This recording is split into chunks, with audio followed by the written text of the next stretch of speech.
Good morning. Welcome back to Ladybug Grace. I figured I'd finish the week because we're still on the same topic of, blessing our enemies, and now we're turn the other cheek. And the fruitful surrender all ties into today's message too, which is turn the other cheek. We're going to go to Luke 6:29-31 as soon as we do our prayer. But as a reminder, I always put the video of this from In Touch Ministries in the description. So if you'd like to hear it again or hear their version of it first, or instead, please click the link in the description and you can hear all they do is read what I'm doing. I give a little Bible study at the end, a little, journaling.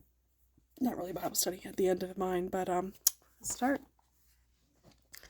Father, as I read and receive your word, may it deeply be rooted in me. So when difficulty comes, it will be your word that encourages and strengthens me. So like I said, we're going to go to continue in Luke. So we did 27-28 yesterday. I'm just going to read the whole thing because it all plays in. But if you're willing to listen, I say, love your enemies. Do good to those who hate you. Pray for the happiness of those who curse you. Pray for those who hurt you. If someone slaps you on one cheek, turn the other cheek. If someone demands your coat, offer your shirt also. Give what you have to anyone who asks for it. And when things are taken away from you, don't try to get them back. Do for others as you would like them to do for you. Today's message contains a verse that confuses many Christians. Whoever hits you on the cheek, offer him the other also? Are we to stand there while someone beats us up physically or emotionally? No. But we are also not to repay evil with evil or insult with insult. On the contrary, repay evil with a blessing. John 18:21-23 offers some insight about how to apply these instructions. When Jesus was interrogated by the high priest and provided an unsatisfactory answer, one of the officials struck him in the face. Instead of offering his other cheek to be slapped, Jesus calmly challenged the man's unjust action. The Lord did not defend himself or retaliate, but he also refused to accept mistreatment, and unquestionably, even though he knew he would receive more. How can we follow Jesus' example? What does a righteous response look like? It really depends on the situation. We may need to ignore the other person's actions, walk away from the abuse, or confront them. The only way to know the most respectful, Christ-like choice in any circumstance is by yielding to the wisdom of the Holy Spirit. It's not easy to turn the other cheek, but we have a companion to help us figure out how. Take a moment to ask the Holy Spirit to guide you. That's the end of that. So that is very hard. I mean, we've all been in instances where we want to defend our honor, defend ourselves, our body, or whatever the case may be. I mean, you want to defend yourself. You don't want to just sit there and be a punching bag, so they speak, and be bullied. And I've been through all that in my life, and I'm sure there's a lot of you have been either through the same things I've been through or a portion of it. And it's no fun. And you have these people who are high on their ability to bully, and that's how they think they need to be because of the way they were treated, and that's the way they lash out because there's hurt inside.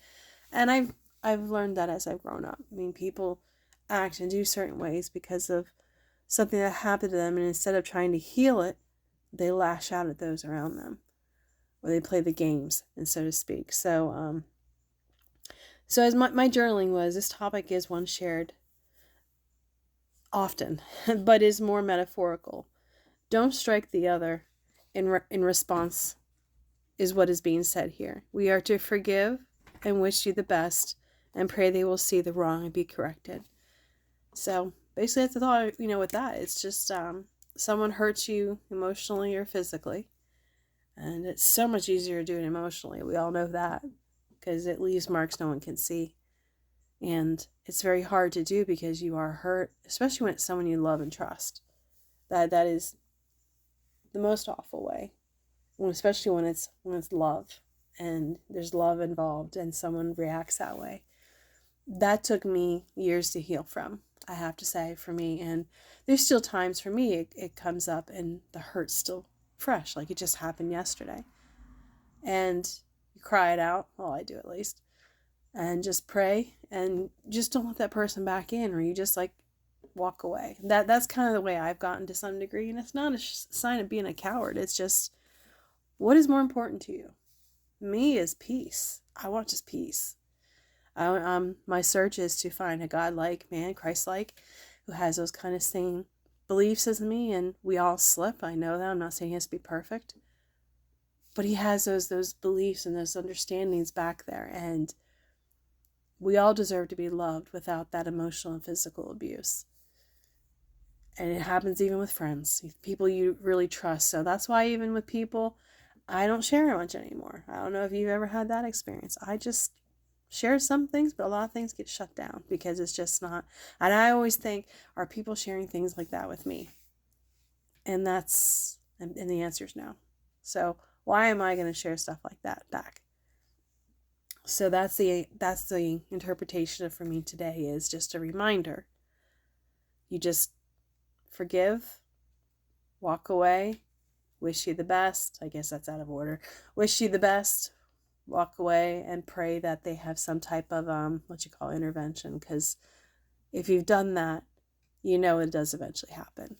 When you pray for them and be like, I hope they get corrected. And if they never physically come to me and apologize, but they change their ways, that's enough right there. I hate to say justice, but that's enough right there, because now they're going to lead a better life. So I went way down a road I didn't expect to. But anyway, so I don't know if I'll come on the weekend. What is on the weekend? Fear is your cue and fuel for the fire. So we'll see how I feel when I read these, if I feel impressed to share. Otherwise, I hope you have a blessed day, a great day. Today is Friday, August 4th. And if I see you over the weekend, great. If not, I hope you have a great weekend, and see you the next time. Bye.